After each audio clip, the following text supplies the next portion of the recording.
The UN's nuclear watchdog says Israel has struck 3 key Iranian nuclear facilities. Satellite images show several areas of the Natanz facility were damaged in the strikes. Israel says it dealt significant damage to 2 of the sites, while Iran claims the damage was limited. The attacks also targeted and killed military figures and scientists, which appears to be part of Israel's strategy to destroy the brains behind the nuclear program as well as the equipment. For more, we can now speak to Danny Citrinowicz. He served 25 years in Israel's defense intelligence community, including as head of its Iran research unit, and he's now with the Atlantic Council, specializing in Middle East, national security, and intelligence. Welcome to DW. I'd like to begin by asking for your perspective on just how unprecedented this Israeli operation against Iran was. Well, it's very unprecedented, and I think that Israel in the past conducted campaigns against a terror organization like Hezbollah or Hamas, especially after the 7th of October. But what we're seeing now is unprecedented because Israel conducted a preemptive strike against a superpower in the region, Iran. And it's important to mention that because when we're trying to assess how things will end, we should be very cautious because we're in a very unique situation. We never done that in the past. We never encountered that in the past in terms of Israel activity, but also Iranian activity against Israel, especially what happened last night in Tel Aviv. So I think for your question, it's really unprecedented, and we really don't know how things will develop towards the future. And why did Prime Minister Benjamin Netanyahu choose this moment to act so decisively? Was his calculation purely military? Or are there domestic or even international, political, and perhaps even psychological considerations? Well, I think that in terms of why now, I think there are 2 main reasons. The first reason is the fact that Israel felt it's a golden opportunity to strike Iran because of Iran's weakness, because the axis of resistance headed by Hezbollah is no longer there. You cannot deteriorate Israel from attacking Iran. But also we have to remember that the previous attack of Israel in Iran in 26th of October last year significantly damaged the Iranian air defense capabilities. So Israel thought it's a golden opportunity. And adding to that is the issue of the Iranian advancement in the nuclear side. The Iranian highly advanced in enrichment, but Israel came across also to internet information saying that the Iranians are planning to advance in what we call the weaponization process, meaning taking the fissile material and building a bomb. So those combination of things led Israel to attack Iran. Now, regarding other calculations, we don't know. Maybe there were, maybe there weren't, but Israel, especially the prime minister, but also the army, insist that those were the reasons behind the decision in Israel to attack now Iran. Well, you say that Iran has been weakened, but we are seeing Iranian missiles rain down on Israel. Not all of them are being intercepted. We've seen the first casualties. How much further could Iran go? What are its capabilities when it comes to retaliation against Israel? Well, I think that's a very important question. And again, we're connecting to the fact that it's something that we never encountered before as Israelis. Iran has grown weaker, but it's not a weak country. It's a country that still have capabilities. And look what happened in the last 24 hours. The unprecedented attack really surprised the Iranians. The decapitating of senior leadership in the Iranian Revolutionary Guard and the Iranian army. This is something that really prevented Iranians' ability to retaliate against Israel immediately. But despite that, and despite the Israeli attacking the missiles array of the Iranian army and RGC, in the end of the day, they managed to launch a significant number of missiles towards Israel. So Iran has gone weaker since the 7th of October, but definitely it's not a weak country. The country that built heavily on its missile capabilities, and unfortunately, it still has the capacity to launch numerous attacks against Israel in the near future for days and even weeks. Well, Prime Minister Netanyahu, in one of his video addresses, actually spoke directly to Iranians and urged them to use this opportunity to rise up against the Islamic regime. But is this likely?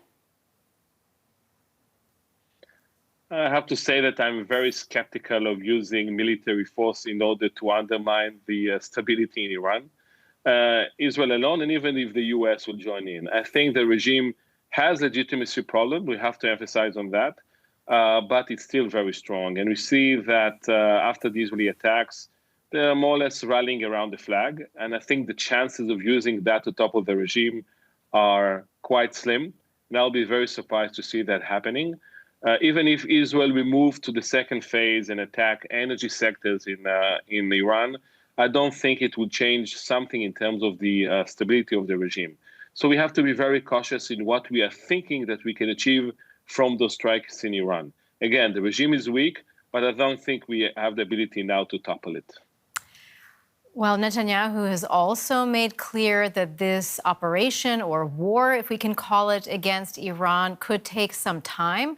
But just how long is Israel going to be able to sustain a fight against Iran after nearly 3 years of war in Gaza and soldiers who might be quite burned out?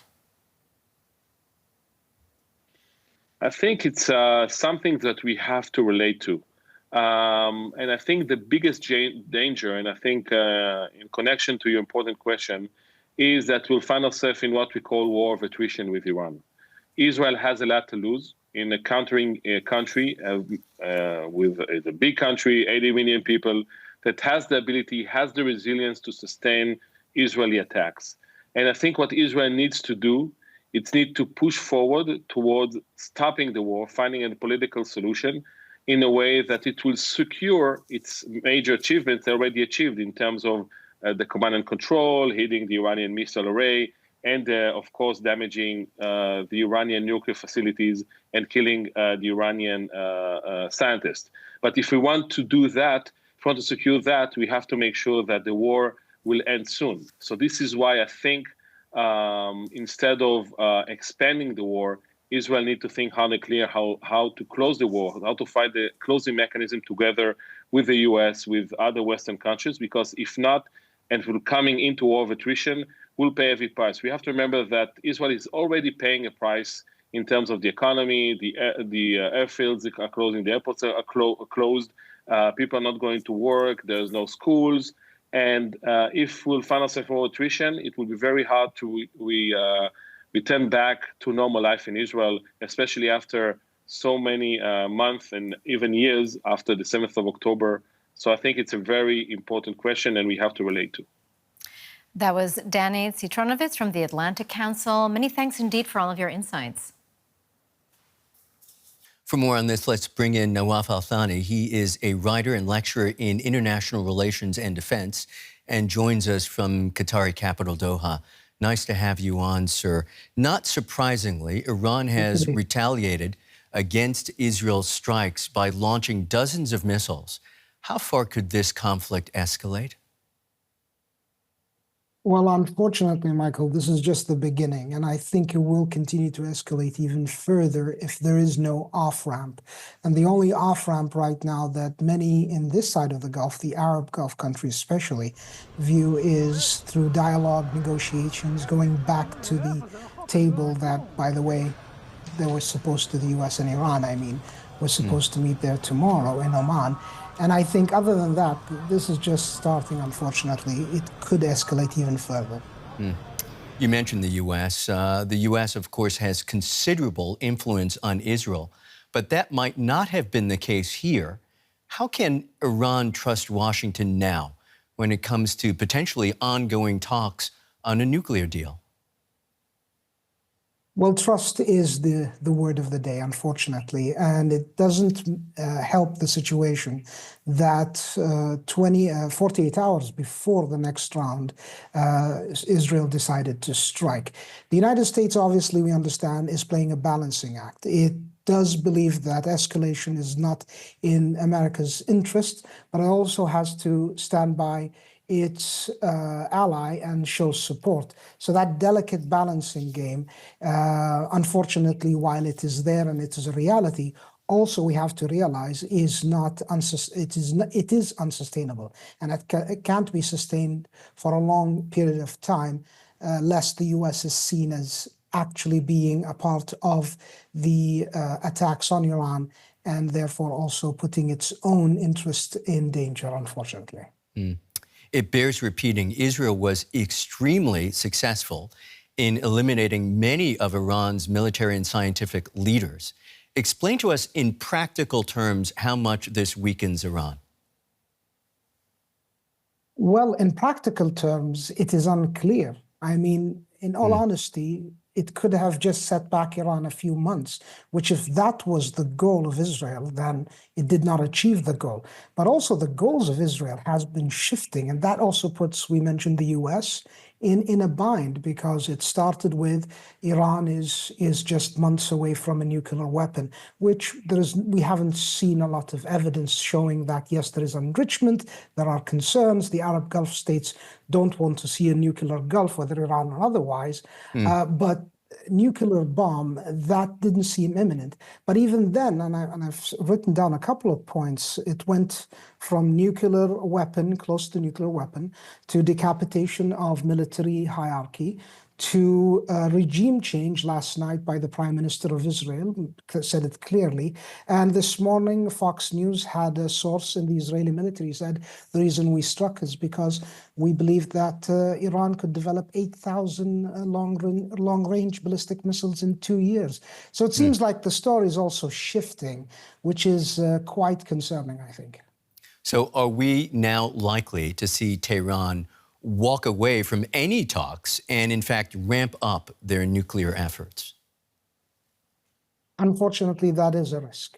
And that is a real risk because that off-ramp isn't there. The only way forward right now is language. And the language that the US could push for, that Arab Gulf states and other allies could push for, is dialogue. That is the language. Otherwise, I think we are just in the beginning of an expanding, unfortunate situation in this part of the world. Israeli Prime Minister Benjamin Netanyahu has called on Iranians to stand up to the regime. Could this lead to a change of power in Iran? No, not at the situation right now. A change of power is a very dangerous gamble for any country to, achieve in a different country, and Iran isn't there right now. Static or statements that have no impact internally in any country is very weak. And with attacks going on, which would bind the people together, unfortunately, if anything, they've rallied a lot of the population behind their government to stand against a foreign aggressor. As you surely know, the international community is calling for de-escalation. Do you see a way of calming down this conflict anytime soon? Well, the only way, as I mentioned, is dialogue. I think that the Arab Gulf states and the United States should take the first step in sending clear messages to the Israelis and to Iran that dialogue is the only way forward. I think the U.S. lost a lot of interest, and in its own interest, a lot of credibility, unfortunately, when it was about to go to the next round of negotiation, and Israel preempted that by a strike. I think the U.S. should take the lead again, and I think Arab countries, and the Arab Gulf countries specifically, should play a pivotal role in those areas of negotiation, because other than that, we've seen many examples in this region's history, let alone the global history, whether it is Gaza or Afghanistan. Wars don't bring peace, negotiations do. Nawaf Al-Thani in Doha, really appreciate your insights. Many thanks.